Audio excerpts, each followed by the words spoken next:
I said, reminder that the notion that fighting games are uniquely difficult in a way that other genres don't compare to is BS. Folks, come on, baby. Big money, no whammies. Big money, no whammies. Ugh. What's up, everybody? My name is Sen. Welcome back to the channel. And for today's video, I wanted to talk about a certain content creator, JM motherfucker, JM Cross. I've been watching JM for a long time now, actually, since the DBFZ days, and I've been a fan of his content for a very long time. And I think he made a tweet recently that people got very upset about for whatever reason. And it was based around the fact that I don't think the difficulty in learning them is very different from any other genre that you want to be good at. Ooh, huge capitalization. Oh, let's go. Lock in. Lock in. Lock in. Damn, I'm kind of nice with this shit. Let's go. Fuck.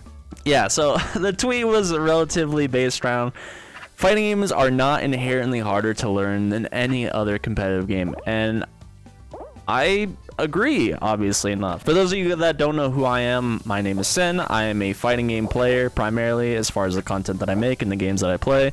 It was not always like that. It wasn't always like that. I was just like you guys, fighting games are too hard, this, that, and the third, and eventually that changed with the release of Dragon Ball FighterZ. Woo! No! Motherfucker. There's plenty of other competitive games that I played before getting into fighting games, and let me just say, I suck at those games. Rocket League in this instance is actually a fantastic example. I've spent 141 hours in Rocket League. Not a bad amount of time, not a crazy amount to get to like the highest level or anything like that, but a comparable game that I spent similar hours in, Street Fighter 6. I'm way better at Street Fighter 6 than I am Rocket League. I'm Diamond 1 in Street Fighter 6. That's not amazing or anything, but I fucking suck at Rocket League. Oh, shit. See, someone good at the game would have hit that. That doesn't matter. Now, it's not that I can't have fun. That's not the question. I think team-based games are hard for a completely different reason. I don't think learning is any easier because you have teammates all of a sudden.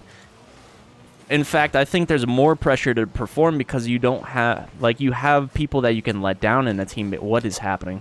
Because you have people you can let down in a team-based game. I think that's worse for me personally. Maybe for you it's better. I don't know. And some of you might argue that, oh, it's better because I have teammates. I'm fucking sick, by the way. I might be contagious. You guys might want to step away. Now you might argue that it's easier to learn having teammates. And like that, what's the difference between having someone teach you a fighting game and having someone teach you any other competitive game? I would argue that it's actually easier to understand what's going on in the fighting game than any other game, like that a team-based game, because there's so much macro play going on. Like in a fighting game, you can clearly understand that, hey, I got hit, that's a problem. And let me just say, at the highest level, there's going to be things that, what the hell? There's going to be things that you do that are like esoteric and don't make sense, but that's at the highest level. There's much more of that at a lower level in these other games, like positioning, spacing, spatial awareness, minimap knowledge, angles to cover in an FPS, things of that nature. Oh, here's Chance Ball. Chance Ball. Chance Ball. For fuck's sake, man. Oh my god, I'm... What the fuck is happening? This is so dumb right now. What the fuck?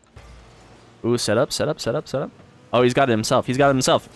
Oh, he doesn't even need anyone. Let's go. And once again, like the line of thinking from people of like League of Legends or Rocket League or whatever is like, oh, at least I have a team. Like I can get carried. I'm like, you think they want to carry your little dumbass? Probably not. Somebody revoke my fucking driver's license. I might be drunk. Chance Ball. Oh, what a save! Okay, I'll give it up. Do you, my friend, think fighting games are... There you have it. What's the question? Okay. Do you think fighting games are harder to get into and start learning than any other competitive game? Like, if you're starting from ground zero in fighting games versus any other genre of game, is it any different? Like learning curve wise, is it harder than any other competitive game to learn? Yeah.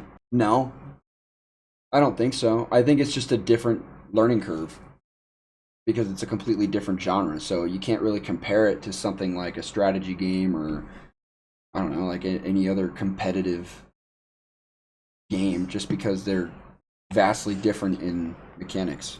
My hair's a fucking mess right now. I think it's going to be just as difficult to learn a new fighting game as it is to learn any other new game.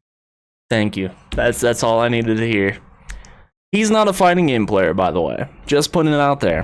You beat me to it, you motherfucker. Guys, I've been subscribed to the Holy Book of Sagem for a long time now, and honestly, I've listened to this playlist so many times because it helps get my mind right when it comes to learning anything. There's got to be some weird esoteric like crossover between being a fighting game player and being a TFT player, because I also love TFT. I think it's a really enjoyable game. I have a really great time playing it, and it's just something casually that I like to throw on every once in a while. But we're not talking about TFT. I am talking about League of Legends.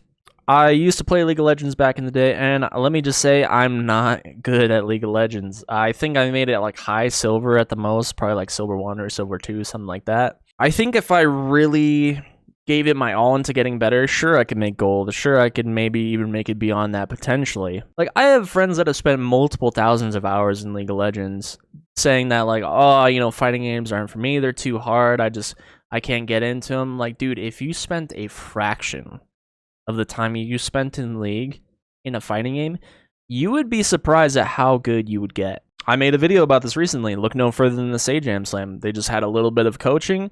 They played the online video game, and dude, look at Doki Bird. Doki Bird is a fucking menace in the streets, SPDing people for their goddamn life. I'm afraid of Doki Bird. I'm afraid of that player, bro. The biggest thing in any competitive game, in any competitive space, that is going to get you better at the video game is your unrelenting enthusiasm towards that game. If you're not enthusiastic about fighting games, I get it. You're not going to get better. If you don't care about them, that's awesome. But for all the people that are saying, like fighting games are so hard, I just can't get good at them, how hard did you actually try?